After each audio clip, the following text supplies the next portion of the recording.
Good afternoon, everyone. How the fuck are you guys doing? I'm doing pretty goddamn good, and I figured that I would go ahead and get my bi-monthly YouTube video out of the way. Now, that's like the #1 complaint I get these days. Sarahon, do more videos, more videos, more videos.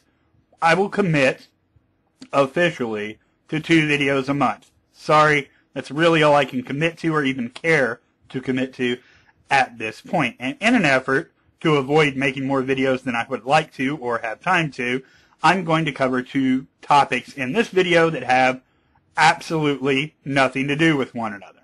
First topic, the massacre of Brett Keane in BlogTV last night. Now, if you are the 1 or 2 subscribers that I have that have absolutely no idea what the fuck I'm talking about, I will leave a link in the sarahon bar below. It's about an hour and a half long. And if you want to skip around, that's fine. But trust me, it's a hell of a show, and it's really worth it. Basically, Straight Dope and Brett Keane finally confronted each other live on BlogTV. And hilarity fucking ensued.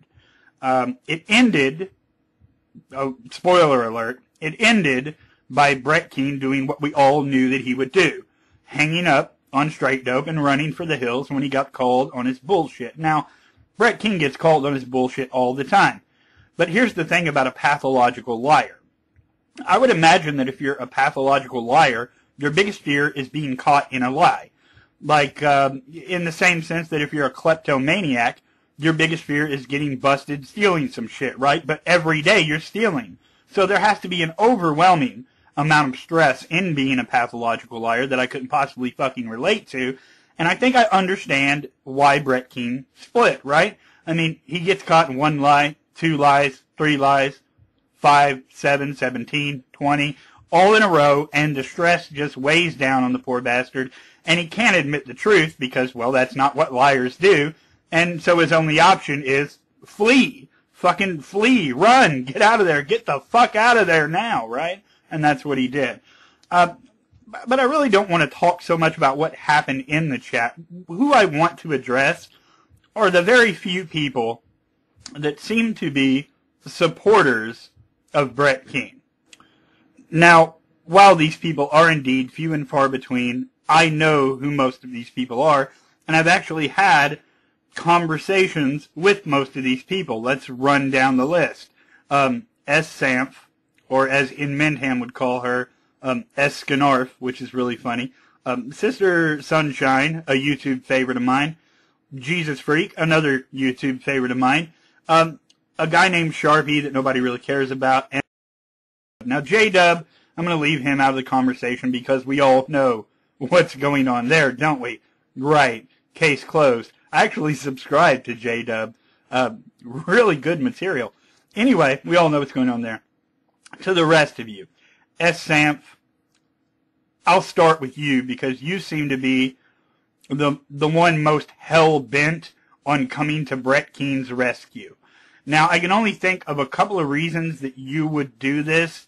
The most obvious being that you feel bad for Brett Keane and all the shit that he gets. But as someone who, with your reputation, the fact that you feel sympathy and that's why you're defending Brett, that, yeah, I'm having a hard time believing that. The other situation could be that you actually are convinced by Brett Keane, which means that you're absolutely fucking dumb. No, I mean, that's what it means. If you were in that BlogTV chat last night, and you were, saw you there, that Brett Keane's arguments against Straight Dope were compelling and made sense and were accurate, then you're an idiot. But I don't think you're that fucking dumb. I'm sorry, you're not J-Dub. You're fucking stupid. Okay? You might be quite fucking stupid, but you're not that stupid. The fact of so it's a mystery to me, like why you want to defend this guy. I'm really confused about that. Now, if it turns out that you do just want people to leave him alone and back off and that sort of thing, I'm going to get to a solution to that problem. Same goes for Sister Sunshine, Jesus Freak, all the people that commonly hang, or that Brett Keane hangs around in Stickham. I'm going to give you a little piece of advice. At this point, it is actually beyond clear that Brett Keane is a fucking pathological liar. It's beyond clear, right? So you know it now. If you don't know it, you're choosing not to. You're ignoring shit. You're not listening. You're all daydreaming. I don't know what the fuck it is. But if you listened to the conversation last night and you heard everything that was said and you still want to come to Brett's rescue, you still want to help him, you want people to back off of him and cut him a fucking break, here's the advice you give to Brett. Brett, we're cool, right? We're buddies, right? We chat on Stickam. I kind of like you. Why don't you just tell the truth and apologize? There it is. Hey, there it is. That would solve just about all of Brett Keane's problems. Well, not all of them, but this one, right? Tell the truth. Apologize. You want to be a friend to someone? You actually care about another person?